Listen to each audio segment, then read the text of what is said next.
You're listening to the Fresh Hell podcast. Fresh Hell contains stories of a disturbing and often graphic nature and is intended for a mature audience. Please don't let your kids listen to this, or they might turn out like us.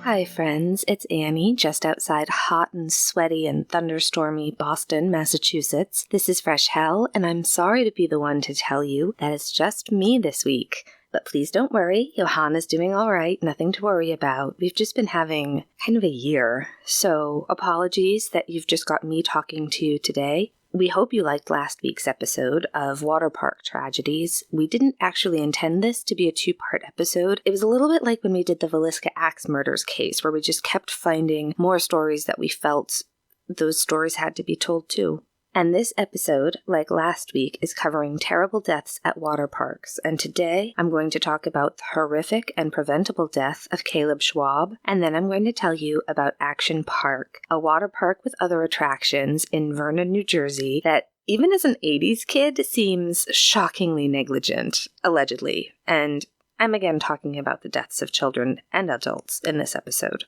Okay, first up is Schlitterbahn, which means slippery road in German. Of course, Johanna, I'm missing you for the episode with all the German names, but they chose this name to capitalize on the large number of German immigrants in New Braunfels, Texas, where their first park was located. The park was owned and run by the Henry family, and before long, Schlitterbahn was building new parks and became the winner of the best water park in the world by Amusement Today for over 20 years in a row. In 2009, Schlitterbahn opened its first park outside of Texas in Kansas City, Kansas. It was a seasonal water park opening every May. The park had over a mile of connected river rides and for the most part a decent safety record. It's important to realize though that when it opened, Kansas state regulations for amusement parks were, well, let's just say they were lax, to say the least. Companies needed an annual inspection, but if I understand everything I read correctly, they were allowed to self-inspect and didn't have any obligation to report findings or injuries to the state. And things were okay for a while.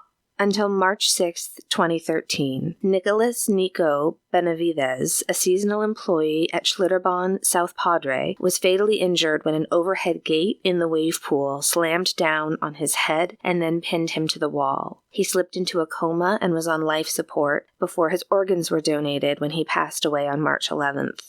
He was 20 years old and had been working at the park for 5 weeks. Nico's death meant that OSHA was getting involved. And OSHA, I'm going to explain what they are directly from their website. So, quote, in 1970, Congress created the Occupational Safety and Health Administration, or OSHA, to ensure safe and healthful working conditions for working men and women by setting and enforcing standards and by providing training, outreach, education, and assistance, end quote. It's the company that ensures safe work practices. So OSHA investigated after the death of Nico, and they found 1 willful violation and 5 serious violations. And here's what they wrote about the violations that they found when they inspected the park. That the self-inspections had just somehow missed. And again, this is from OSHA. We'll link to this in our sources as always. So, quote, a willful violation was cited for failing to develop, document, and utilize procedures to control potentially hazardous energy for equipment such as, but not limited to, the wave generation machine. This condition exposed workers to being crushed by equipment inadvertently energized and to electrical or struck by hazards. A willful violation is one committed with intentional knowing or voluntary disregard for the law's requirements, or with plain indifference to worker safety and health. The 5 serious violations cited involve failing to provide standard railings on the open sides of all exposed stairway and stair platforms, conduct inspections of the energy control procedures, train workers to recognize hazardous energy sources and procedures, guard water pumps with rotating shafts, and firmly secure an electrical junction box to the wall. A serious violation occurs when there is a substantial probability that death or serious physical harm could result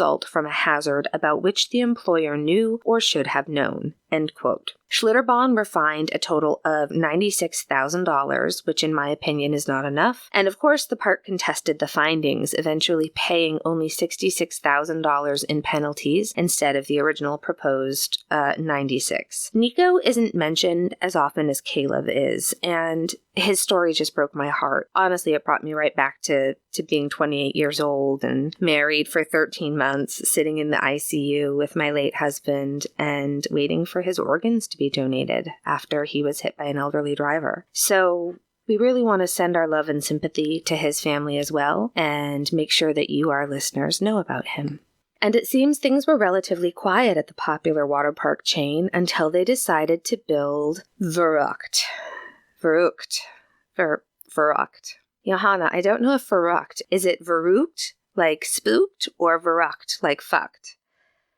I mean, I guess either way it's all right. Apparently it means insane in German, and it's fitting because this entire thing seemed like a bad idea from the beginning. Jeff Henry was apparently inspired to build Verrückt when someone from the Travel Channel show Extreme Water Parks, that's extreme with just an X, no E, that's how you know it's seriously extreme. They met him at a trade show and they were like, hey, what are you up to? And boom, all of a sudden, this idea is born. In a July 9th, 2014 article for USA Today, Steve Larace writes about the opening of the park having been delayed 3 times because of safety reasons, and he interviews Jeff Henry, writing, quote, "We had many issues on the engineering side," says Schlitterbahn Water Park and Resort co-owner Jeff Henry, who created Verrückt with Schlitterbahn senior designer John Schooley. "Our correction coefficients were all off. Models didn't show air and water friction. A lot of our math was based on roller coasters at first, and that didn't translate to a water slide like this. No one had ever done anything like this before."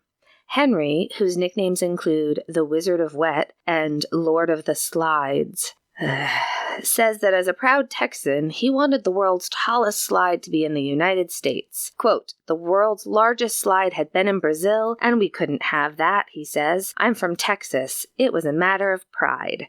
End quote. Okay. First of all, that's some Proverbs 16:18 bullshit right there. Am I right? Also, okay, is it just me, but do you think he made up the Wizard of Wet nickname himself and then, like, spread it at a meeting? Or, I don't know. I think he came up with that one by himself. Just a hunch. Allegedly. In building Verrückt, there was a lot of trial and error. I'm going to say mostly error. Early tests showed rafts flying in the air off the slide. Sandbags simulating riders in the raft were flying off, landing in all sorts of areas that would mean death were it a human and not a sandbag. So they ran tests at night so that people couldn't see rafts being launched in the air, and they attached safety nets stretched up between arched metal poles that created an emergency backup. They also made it safer for the maintenance workers. But they finally built Verrückt, and sure enough, it was certified as the tallest water slide in the world by the Guinness Book of World Records. The drop is 168 feet 7 inches, or about 51.3 meters. So it's higher than Niagara Falls. I think the first steep drop down is actually supposed to be like going over the falls. Again, this doesn't sound like fun to me, and there's no way I could have climbed up to the tower anyway. I'd have had to, like, launch myself onto the rafts that were going up the conveyor belt and then just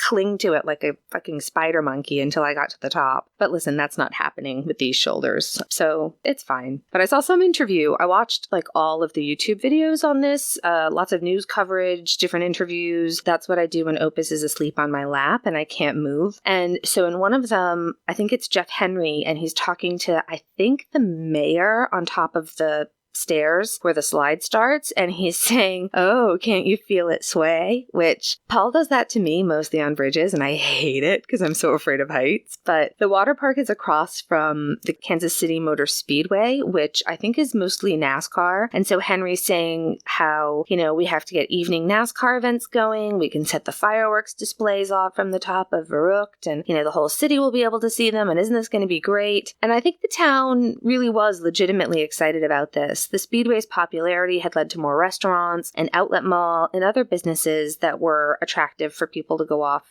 shopping and having fun for the day. And adding the water park and its planned resort would be another boon to business in Kansas City, because it wasn't just a water park. Many of Schlitterbahn parks were modeled after Disney, and so they had shopping and lodging on site. I'd never heard of these parks before this incident occurred, but if you're in the middle of Texas or if you're in Kansas, you're pretty far from either of the Disney resorts and the ocean. So I can absolutely see why, huge water parks like this would be so popular. All right, let's talk about Verrückt. Riders sit single file in a raft, 3 per raft, and are secured to the raft with Velcro straps across the chest and waist, just like a modern-day seatbelt. The raft would hit speeds between 60 and 70 miles per hour, or up to 113 kilometers. And after that first drop, your raft would then go up a 5-story, 55-foot incline with Schlitterbahn's Master Blaster jets propelling it forward before taking you back downhill again. The slide also had issues deciding who could ride, and eventually would only have a requirement that all riders must be 54 inches, so 4.5 feet, or 137.16 centimeters tall. I believe originally they had an age requirement of 16, recommended by a safety expert, but they lowered it to 15 and then to 14, and then they dropped the age requirement altogether as long as riders met the height requirement, and the combined weight of the 3 riders was between 400 and 550 pounds, which is 28.5 to 39 stone, or 181 to 249 kilograms. Any less or more, and the raft might go violently airborne.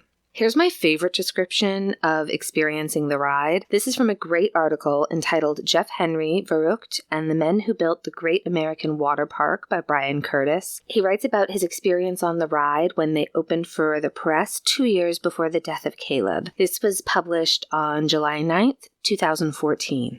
Quote, "On the ground, before beginning the ascent to the top of Verrückt, you are weighed on a large scale. The slide can accommodate 2 or 3 riders, provided their combined weight is between 400 and 550 pounds. I was joined on the scale by Chris, a member of the American Coaster Enthusiasts. We fit snugly into the range. We kept our shirts on." Next, a Schlitterbahn employee read a terrifying disclaimer. "Y'all understand that the activity bears a risk which may result in injury, death, illness, disease, or physical or mental damage to the participant. If you don't die on the way down Verrückt, you die on the way up. There are 264 stairs. For anyone experiencing that red fox clutches his chest feeling, panic buttons are located on the 25th, 105th, 145th, 185th, and 225th stairs. At the 75th, 145th, and 215th stair, signs remind you not to spit on persons below. This assumes you have any remaining saliva. At the 245th stair, you are told you are the same height as Niagara Falls. At the 246th step, a sign announces, 'Wow, you made it.' 17 stories above Kansas, Chris and I were weighed again, in case we'd lost 10 pounds between the ground and the summit. We were tended to by 3 Schlitterbahn workers. They put us in a blue raft. I sat in the middle seat, Chris behind me. The front seat was vacant. A park worker secured a Velcro strap over my waist and another over my chest. The sensation of falling is short-lived. After a half-second, deceleration rails on either side of the slide slow you. Henry had installed them because he feared the rafts were going down Verrückt too quickly. For a tender half-second, I got that cradled in God's loving arms feeling. Then the brakes released, that he hath forsaken us feeling, and we covered the remaining distance at a speed somewhere between 40 and 45 miles an hour. The G-forces kicked in, and the world became indistinct. The raft reached the bottom of the initial drop, and Henry's nozzle drive system kicked in, launching us uphill 5 stories, higher than any Master Blaster had lifted a raft before. At the apex, the raft lifted off the slide a few inches. We slammed back into the flume, descended a final hill, and came to stop in a water-filled runout." End quote. Okay, so that entire thing sounds awful to me. I know it's going to sound really fun to some of you listening, and lots of media went down it without incident. Speaking of media, you remember that Verrückt was on that TV show about water parks. That's how it all got started. But I could not find the footage of it anywhere. It looks like the Travel Channel seems to have cut it from all their sources, which I absolutely get, not wanting to glamorize the ride after Caleb's death. But initially, and certainly for the first 2 years, the ride was a huge success. Amusement Today even awarded the ride Best New Ride in a Water Park. Full disclosure, I'm not sure if that's like winning a Michelin star or if it's like winning a J.D. Power award, but either way, it's nice to win an award, isn't it? All right, so now we're going to skip ahead a little over 2 years. It's August 7th, 2016, so 4 years ago next week, and Schlitterbahn was doing an elected officials day, a promotion where state officials and their families could go to the park for free. Scott Schwab was a state representative for nearby Olathe at the time, and he, his wife Michelle, and their 4 boys went to the water park that day. Caleb, aged 10, was known for his love of the outdoors, and he loved playing outside. According to his mother, he was a big snuggler, still enough to enjoy cuddles, which... this detail just kills me. I just so vividly remember my nephew at that age.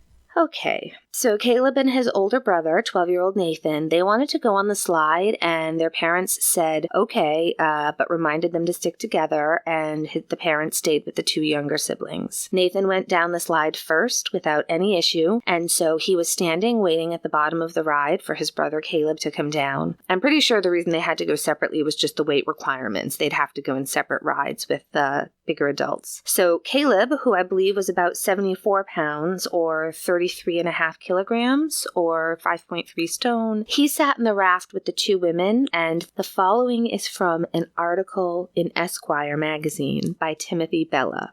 Quote, Caleb was in Raft B, joined by sisters in the seats behind him. The 10-year-old was obeying all the rider instructions given to him, but the raft that was carrying Schwab and the sisters allegedly had, quote, a propensity for going abnormally fast and going airborne more frequently than other rafts, end quote, according to an indictment that would be filed later. Tyler Miles, the operations manager of the park, had received 17 separate staff reports during the 2015 and 2016 summer seasons about how Raft B required maintenance, including 5 from that week alone. When the raft pushed off, the 73-pound Schwab was in the front seat. On its way up the second hill of Verrückt, Raft B went airborne, colliding with a metal pole and netting meant to prevent riders from being thrown from the ride. End quote. So the 2 sisters, whose names are in that article, but I've just redacted them for privacy, they suffered terrible head and face injuries and lifelong psychological trauma because 10-year-old Caleb was decapitated. His body lay at the bottom of the slide. The water was now dark red with his blood, and his brother saw it all happen and ran to tell his parents, hardly able to speak, just screaming to them that Caleb came off the ride. The family tried to rush to where their son was, but they were thankfully kept away, but were told that there was nothing that anyone could do to help their 10-year-old son Caleb, who was unfortunately dead. So this is every family's worst nightmare. I can't even imagine. And I watched something where they were interviewing Scott, and he was saying how Nathan really was struggling with what I call the guilty what-ifs.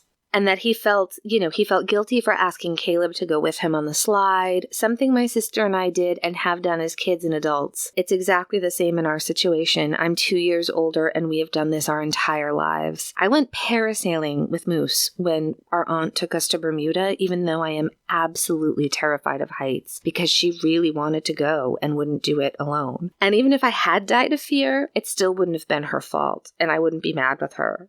It just really brought me to tears when I heard him say that this poor 12-year-old boy was blaming himself, because I have spent a lifetime, it feels like, with those kinds of thoughts. You know, when my first husband was killed, I used to think all the time, what if I had just given him an extra kiss before he left? If I hadn't taken longer at the grocery store than I'd planned? What if the 87-year-old woman who hit him realized that only driving on certain roads during the daytime probably means you're better off taking a cab? I've had the what ifs with every death of the people I love, and there have been too many of them, and it's awful. And so what I just want to say to Nathan, on the very, very off chance he's listening to this, and to anyone else who needs to hear this, because I'm positive that somebody does. If there's one thing I know about grief, it's that the what-ifs will drive you mad. They will prolong your grieving. They will torture you. They will set you back when you were starting to do better. The what-ifs are a way of self-sabotaging yourself when you feel you don't deserve any happiness. You didn't do anything wrong, and neither did your brother. There's nothing you could have done differently, and so every time you feel a what-if moment, just stop and instead try to think of a happy moment. A happy memory, even little things, funny things, things they didn't like, fights you had. And if you can, write it down in a journal. Don't give in to the what-ifs, because the last thing your loved one wants is you punishing yourself over something you had absolutely no control over. I don't mean to be preachy, and I'm not a professional, but just please, please remember to be kind to yourself, even when it's really, really hard. And sometimes it is really, really hard. All right.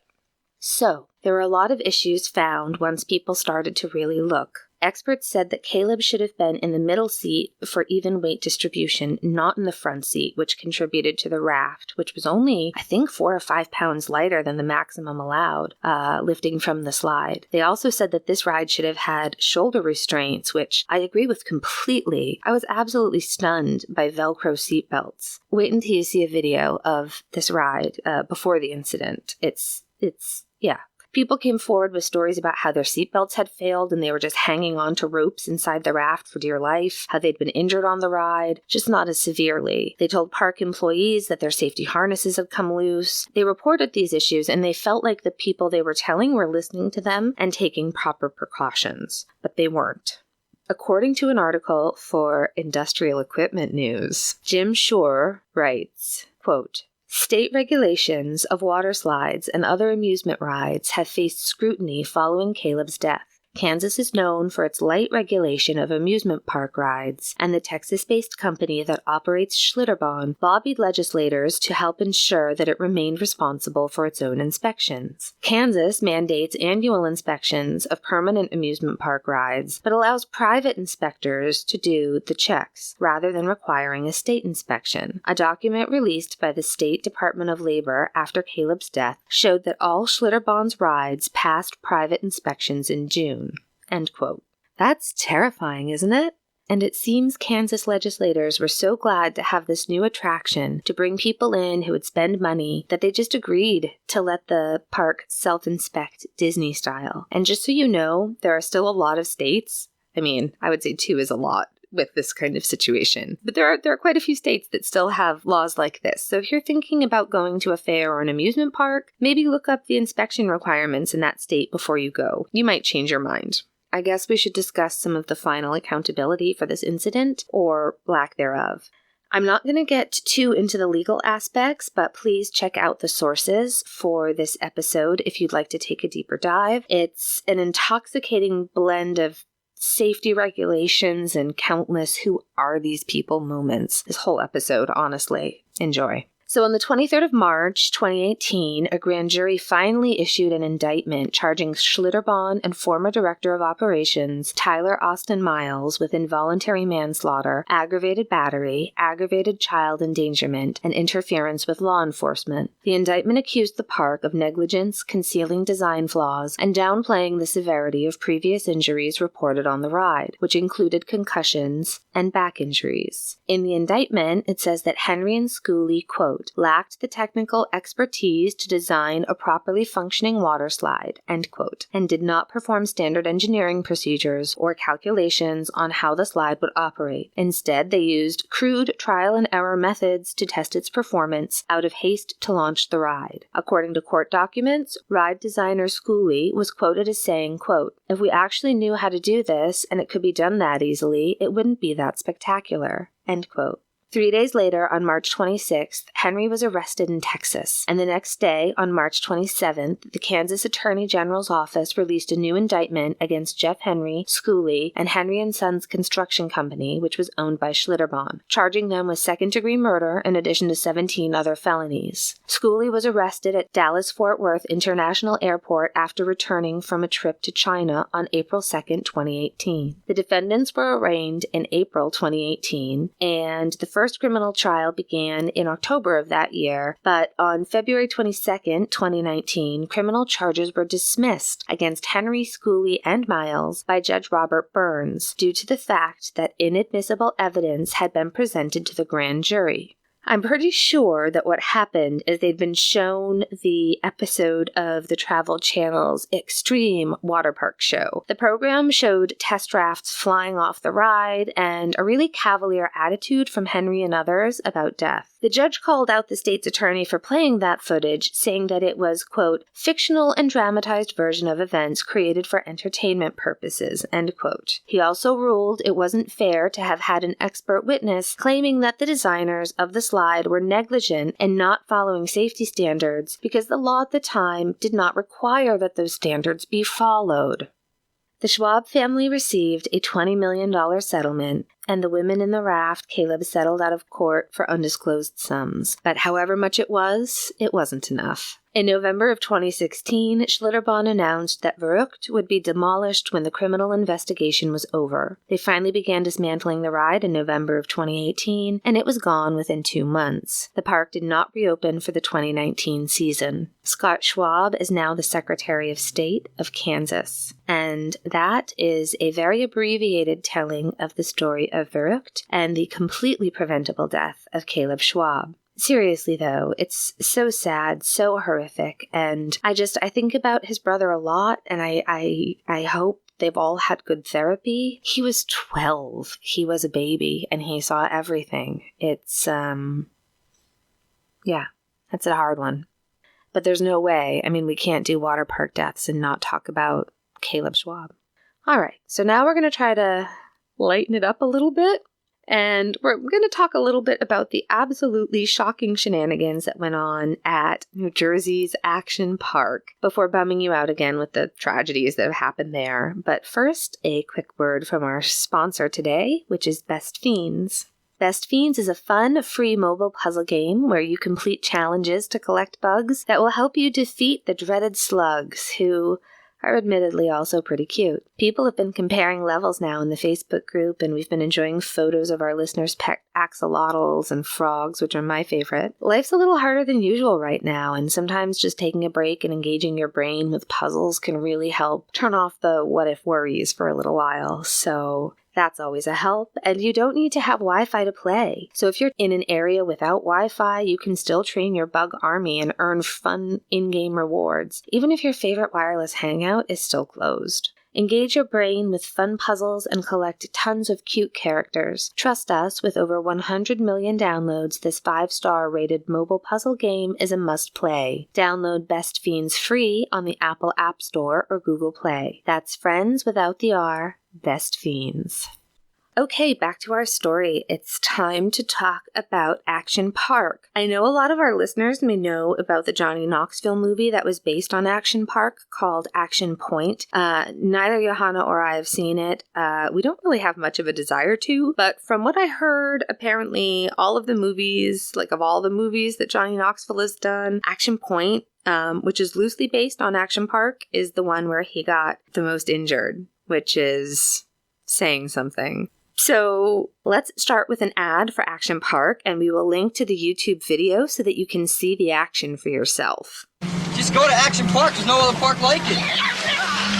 When it's hot out, this is a great place to spend the day with your family. There are lots of big things for little kids to do. I love Action Park because it's so beautiful. It's like coming to Broadway. It's wonderful. Race like a pro. It's great. These are the most amazing rides in the world. I love it here. There's nothing in the world like Action Park. Okay, sounds fun, right? But when you see footage of this place, it's like It's like if the guys from Animal House built a water park, or the character that Dan Aykroyd played on Saturday Night Live back in the day who used to sell toys like bags of glass. If you don't know what I mean, I'll post a link in our Facebook group. It's classic SNL, but it's completely fakakta. I'm completely amazed that there weren't more deaths at this place. It's truly shocking by today's standards, and it's shocking from my age point of view, and I rode in flatbed trucks and in the way back of cars with no seatbelts, so if my parents had taken my sister, Moose, and I here to this place as a family fun park, they'd have noped the fuck out of there so fast and just found some place to take us for consolation ice cream or pinball or something, because there is just no way in hell. All right. Action Park. It all started with an alpine slide. I know that this is part 2 of the Water Parks episode, but Action Park is in such a league of its own that we thought it was better to just cover it all today and focus on other terrible amusement park incidents in a different episode or 2, somewhere down the line. Not soon. We're not looking to ruin all of your theme parks. So it started with the Alpine Slide, and this is because a man who developed Action Park, Eugene Mulvihill, was the owner of a local ski resort, and he wanted year-round income. So in 1976, he did what many ski areas were doing, like Attitash in New Hampshire and Mount Cascade near Ottawa, and they opened a 2,700-foot-long, that's 820-meter, alpine slide down one of the steep ski trails. It cost $1.50 for a child and $2.50 for an adult to ride. You'd take the chairlift up to the top and then ride down on a plastic sled with a joystick control. If you pushed forward, you'd speed up, and pulling back would deploy the brakes and slow you down. The ads explained how mothers holding infants and grandmothers just loved the slide. It was so safe. But I'm not really sure this was true. It seems like most of the cars either went way too slow or dangerously fast. But it was a money-making success for the ski resort, who was adding more and more rides, like water slides and a go-kart track. The go-karts, by the way, were apparently really easy to mess with to get to ridiculously high speeds. So instead of 20 miles an hour, which would be a good speed for a go-kart, they were going 50 miles an hour or 80 kilometers an hour. They'd take them out on the main roads after hours. It was verrückt. But by 1980, the park was one of the country's earliest water parks. But there were problems.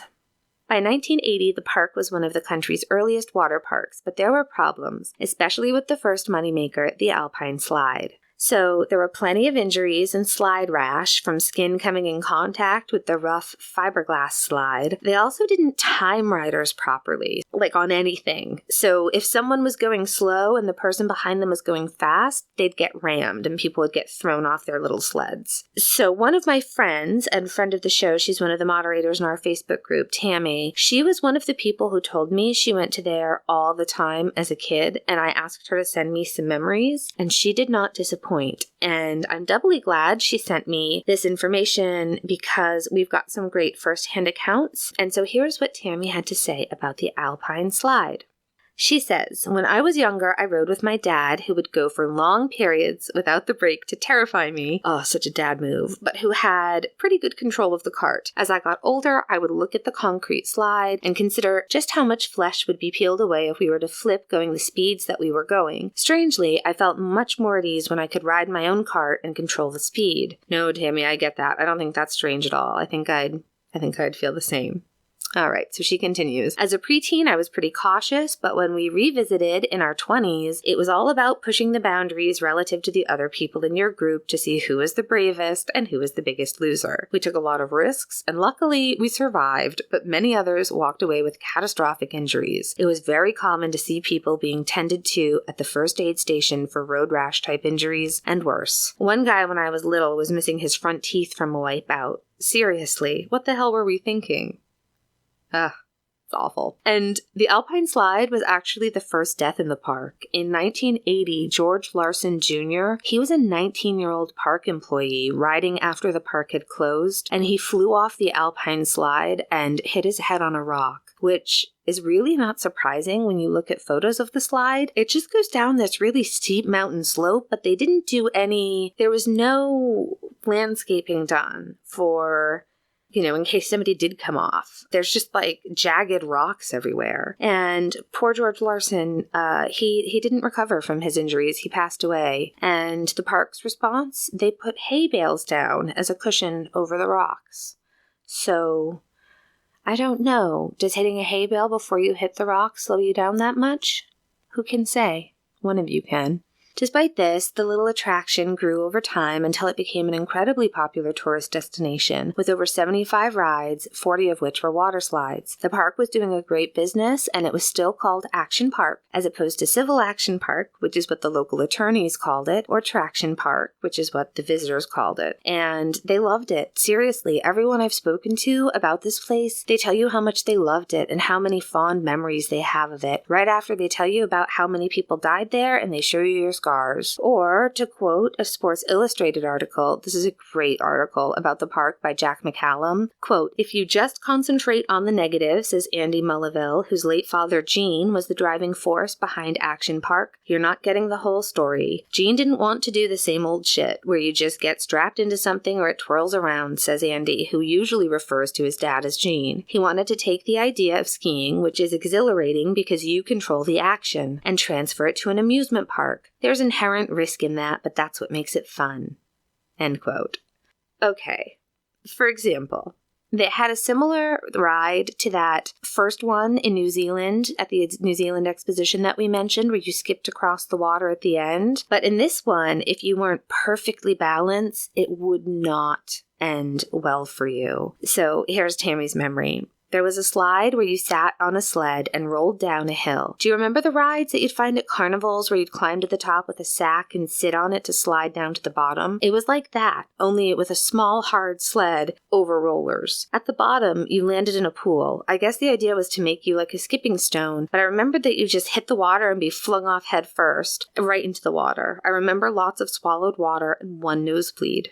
Okay, and I get that. That's more or less how I remember learning how to water ski. But still, every attraction at this place was a potential death trap. Action Park's most successful years were in the early and mid-1980s, before it had a reputation for being so dangerous. But in 1982, there would be 2 deaths. One was in the wave pool, or what Action Park visitors called the grave pool. One of the biggest issues with the park in general is that they had marketed to inner city kids who often didn't know how to swim. They also heavily advertised in both Spanish and Polish neighborhoods, but once you arrived at the park, all of the rules, instructions, everything you needed to know to participate safely, it was only in English. And did I mention they sold alcohol?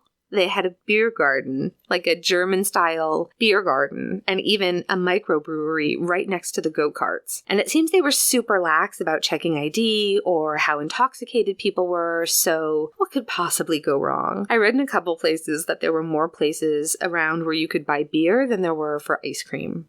Okay, the next death was that of 15-year-old George Lopez, who drowned in the wave pool, despite the wave pool having 12 lifeguards stationed around it, pretty much all teenagers. I found an article after the death that said his parents were suing the park and the lifeguards because their son was apparently underwater for over 5 minutes before the lifeguards noticed and pulled him out. It's incredibly sad, but there would be others. I want to read an excerpt again from the Jack McCallum Sports Illustrated article. Quote, "The greatest danger was clearly at the wave pool, introduced in 1981, where on hot days as many as 1,000 people would wade into a 100 by 200-odd foot basin, in which one of the country's first mechanical wave machines produced a greater than 3-foot swale. The customer base included thousands of New Yorkers who couldn't swim but figured they could. Body surfers would crash into each other in the crowd, and strugglers could quickly disappear into the dark bottom. The wave pool was legitimately terrifying," says DeBerry, and he was a lifeguard. Rescues are rare at most ocean beaches, but Action Park lifeguards made up to 30 a day. It was simply the norm, says Simmons. At one point, staff decided that if a visitor was pulled out, he or she had to wear a wristband that read CFS, can't fucking swim. End quote.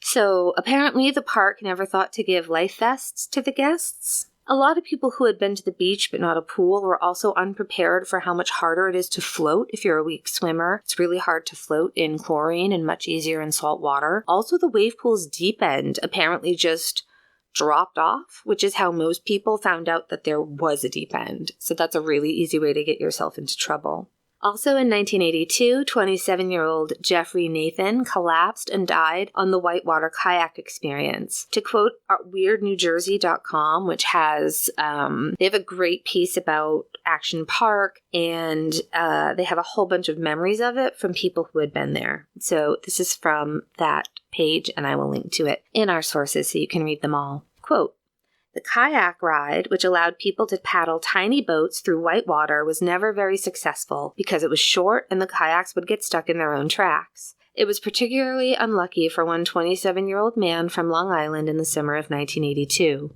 He fell or got out of his kayak and in the process of trying to get it back, stepped near an exposed wire that was underwater. He was taken to a nearby hospital in New York State where he was pronounced dead. 2 of his family members were also electrocuted but lived. Despite park officials' denials, the coroner's report proved that the man died from cardiac arrest due to electrical shock. Action Park was quick to point out that the victim didn't have any burns, but the coroner said, "You don't have burns when you are in the water like that. When you're wet, you're a dead ringer for a good electrical shock." A wiring defect, described as either a nick or a 7-inch gash, depending on whose account of the findings you read, was later determined to be the cause of electrocution. The ride, drained for investigation, was never opened again, because as a park official told the New Jersey Herald at the time, quote, "People will always be intimidated by it." End quote. Intimidated. I mean, that's one word for self-preservation. The park was starting to get a reputation. Tammy remembers that ride and remembers when the electrocution happened and was young enough at the time to think maybe the water was electrified, which is actually a really scary thought if you're a kid. You know what's scarier, though? At least for some of you. One of the ponds on the property that was a popular swimming hole, and I think a spot where some of the water slides dumped you out from an unsafe height, was also full of snakes. Yeah. Here's an account by Chris Gethard on WeirdNewJersey.com. "My most personally terrifying experience came on a slide called the Cannonball. When I went on this slide, I was at the top of the hill. It seemed normal. There was no warning that halfway down the ride, I would be shot into a pitch-black tube. This was incredibly daunting. It became even worse when the tube opened back up, only when it emerged sticking out from the face of a cliff. This slide sent unsuspecting riders shooting out of a cliff face some 2 stories above the water with absolutely no warning. It was just high enough that you had time to think and panic about your situation. Rider after rider, myself included, would scream in terror before hitting the surface of the slimy green water with a sickening slap. After this, the victims on the ride would gather at the edge of the pool to watch others suffer the same fate." End quote. So that sounds like the snake pond, right? It's gotta be. But don't worry, the snakes were maybe one of the safer things in that park. And I've got a map of the park I'll share. It's still not super clear, but I think they just expected that all of their, visitors were kids or drunk, so... All right, even less fun than a snake-filled pond was a swimming pool that was fed by a natural spring. It was about 30 degrees colder than the pools in the rest of the park, cold enough to send a swimmer into shock when a slide dropped them from 2 stories into it, right? In 1984, a man apparently died of a heart attack that was caused by the cold water shock when he jumped from a Tarzan swing. The Tarzan swings were these... Basically, it's what they sound like, just a rope with a handle, and you would stand on a platform, swing out, and drop into this freezing cold water. It was apparently really popular for people to, moon people when they did this, or take their bikini tops off, or see how many obscenities they could yell in one string before they hit the water. It was, shenanigans.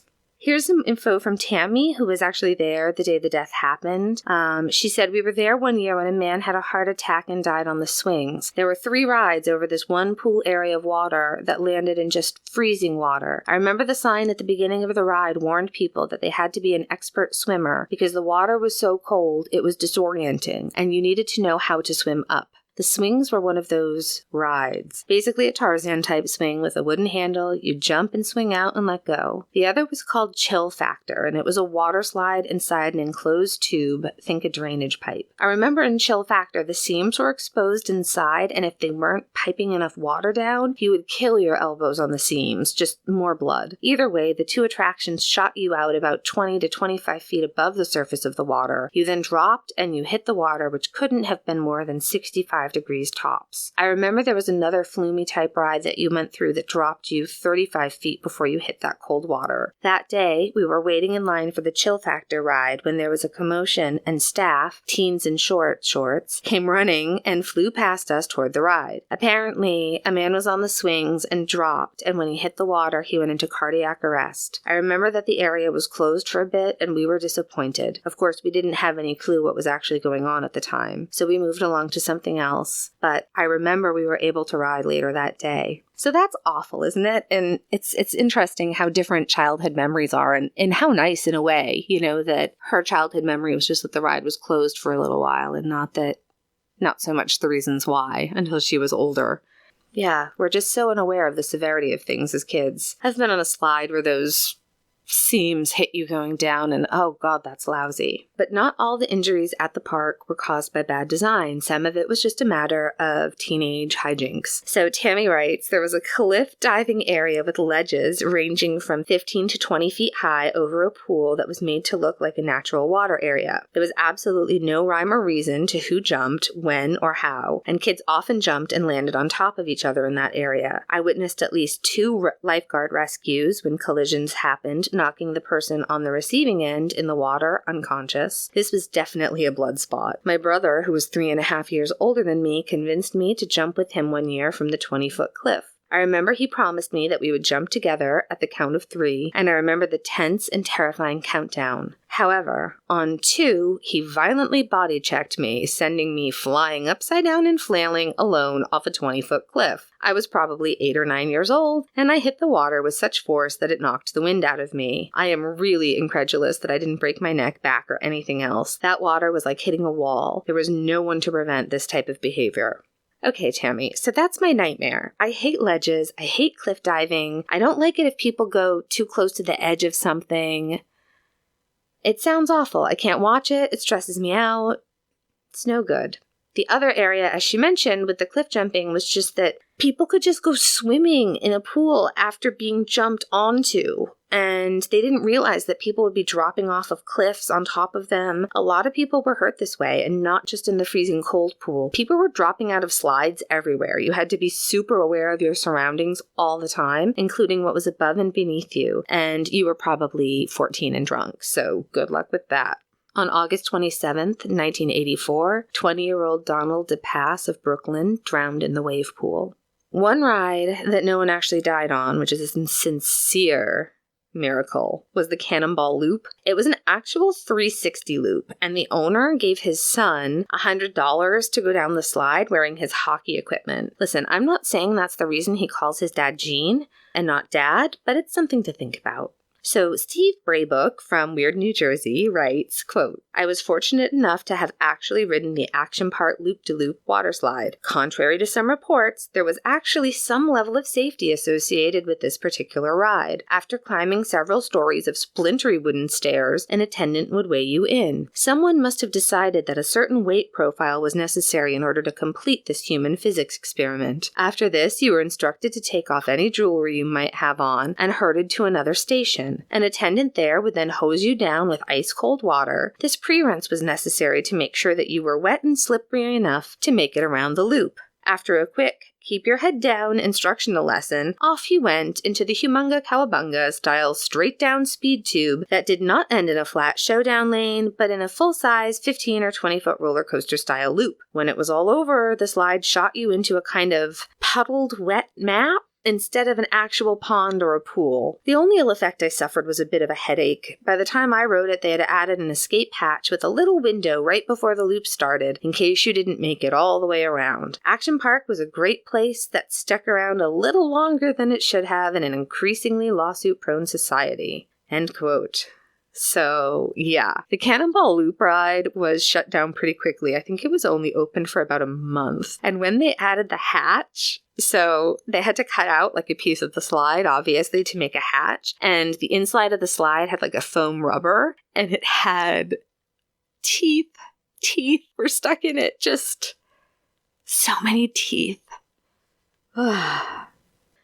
In 1984, Donald DePass, 20, died after drowning in Action Park's Roaring Springs. 3 years later, in 1987, Gregory Grandchamps died in the wave pool, bringing the death toll to 6. In an article entitled Inside Action Park, America's Most Dangerous Amusement Park, Founder's Son Explores Thrills, Spills, and Legacy, Amy Kuparinsky writes about the end of the park.